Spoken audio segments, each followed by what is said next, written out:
Imagine a cure for deadly superbugs found in snake venom. And guess what? AI just made that a reality. Welcome to the deep dive. Today, we're digging into a whole stack of sources. They're revealing AI's latest, maybe most surprising leaps. We're talking breakthroughs, some quirks too, and what it all really means for you. Right. From a truly open AI model that's, challenging the giants, Yeah. to how AI is kind of subtly shaping our language and even discovering totally new antibiotics. Yeah. Yeah, get ready for some aha moments. We'll unpack it all. Let's get into it. Okay, let's unpack this first big one. Moonshot AI's Kimi K2. From what I'm seeing, this isn't just making waves, it feels like. Like it's causing a tectonic shift in the AI landscape. What exactly is it, and why is it such a big deal? You're spot on. The core of it is that Kimi K2 is it's a massive 1 trillion parameter model. To give you a sense of scale, that's genuinely enormous. Puts it right up there with the biggest, most sophisticated AIs out there.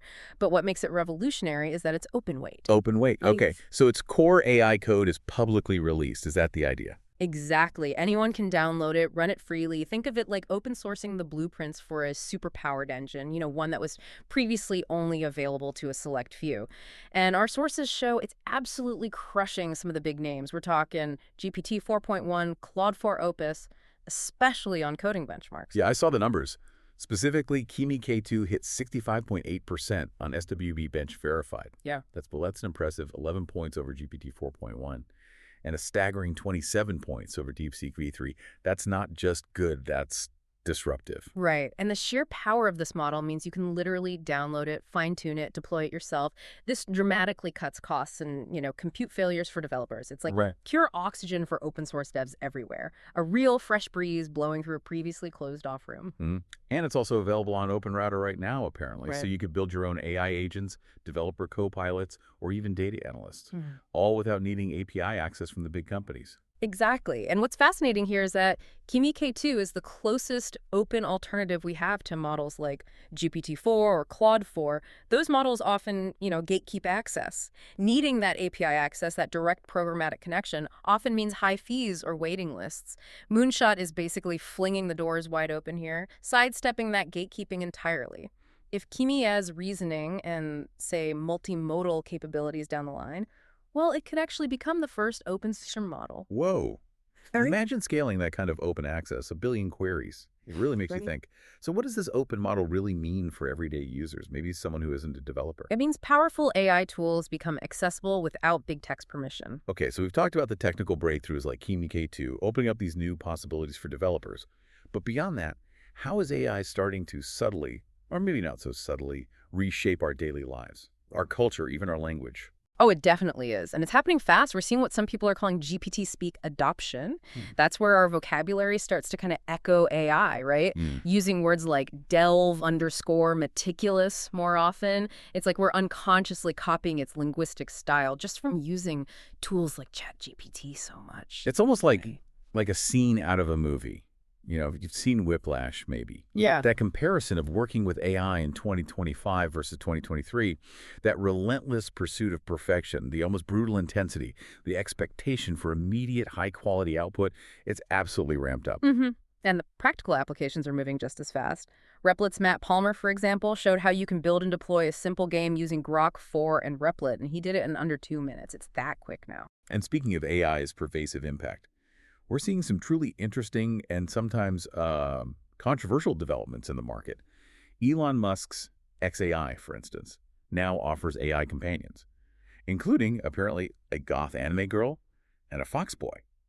This came just days after Grok, another xAI product, reportedly called itself Mecha Hitler and spewed hate speech, which took days to fix. 2 sec silence. Right. And on a very significant financial note, xAI also won a $200 million Pentagon contract. That's for Grok 4 to power U.S. defense tasks. This happened despite, as you mentioned, public backlash over some of its reported anti-Semitic replies. We're just, reporting the facts from the source material here. Yeah. And the public is certainly adapting, too. There was a recent report that found 77% of Americans, especially Gen Z, now use ChatGPT instead of Google search sometimes. And a big majority, 76%, also say AI visibility in their interactions is essential. They want to know when they're talking to an AI. Definitely. And look at Meta.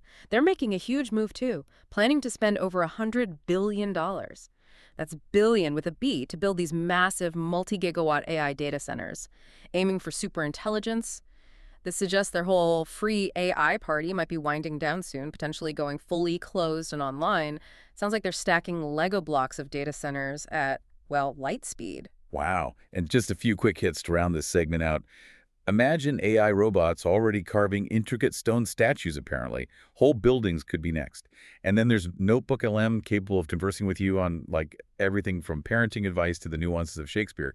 It's kind of mind-boggling, isn't it? It truly is. What strikes me is just the sheer breadth of application. From the very physical world of construction to, yeah, highly intellectual and creative stuff, the lines are blurring incredibly fast. Okay, so with these rapid, sometimes controversial changes touching so many areas, how are they reshaping our trust in AI? What's the vibe? Trust varies, but transparency and safe development are becoming crucial. All right, let's shift gears. Let's talk about building with AI yourself, even if you don't know how to code.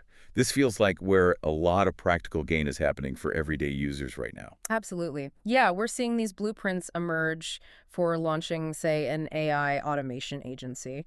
And it's based on just 6 no-code skills. Things like prompt engineering, sure, but also finding and pricing clients. The tools are really out there now, ready for you to use. There's a really compelling example out there, too. An AI trading bot, with zero code, apparently, that achieved a 22x return. The person used ChatGPT to write the Pine script needed for TradingView. That's a serious return for what sounds like minimal coding effort. It really is. Shows the power, right? You know, I have to admit, I still wrestle with prompt drift myself sometimes. That challenge of getting the AI to consistently understand exactly what you want and deliver the perfect command, it's a journey. Oh, for sure. It is. But new empowered AI tools are making it easier all the time. Take OpenAI, for instance. It apparently turns anything into ready-to-post videos with just one click. Then there's daily backlinks, supposed to get you 250 plus free backlinks for SEO. And for video editing, OpenCut, Yeah. a free, simple, open alternative to CapCut, which is pretty popular. For photos, there's Foki iArt, an AI photo editor that works just by chatting with it. You tell it what to do. Yeah, and plus for anyone focused on online presence, SEO AI, it quickly extracts the best SEO keywords from any website URL you give it. These tools really make powerful AI accessible for everyday tasks. You can genuinely get building stuff. So what's the biggest takeaway then for someone wanting to use AI for practical gain today, especially if they're not a coder? Leverage no-code tools and focus on specific, high-value tasks. Okay, now, for something truly wild, this last one really caught my eye. Ever thought the cure for superbugs might come from, like, a scorpion sting or a spider bite? Yeah. Pretty anti-intuitive, right? Indeed. Yeah, it sounds like science fiction. But what we're seeing now is this wild fusion of nature and machine that made this possible.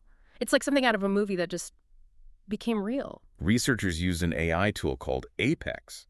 Uh-huh. Okay, it scanned 40 million venom peptides, these tiny molecules in venom in just hours. Yeah. And it flagged 386 potential antibiotics from creatures more known for, killing than curing. Right. And it's groundbreaking because, as you know, antibiotics are losing the battle against drug-resistant bacteria. It's a huge problem. Venom peptides are these tiny proteins animals evolved over millennia to attack enemies. Really potent stuff. Apex, this deep learning system, basically sifted through this enormous database to find molecules that looked like next-gen antibiotics. It's a classic needle and haystack problem, right? Solved at lightning speed by AI. And the results were just astounding. Out of 58 candidates they actually synthesized in the lab, 53 killed drug-resistant bacteria, like E. coli and MRSA.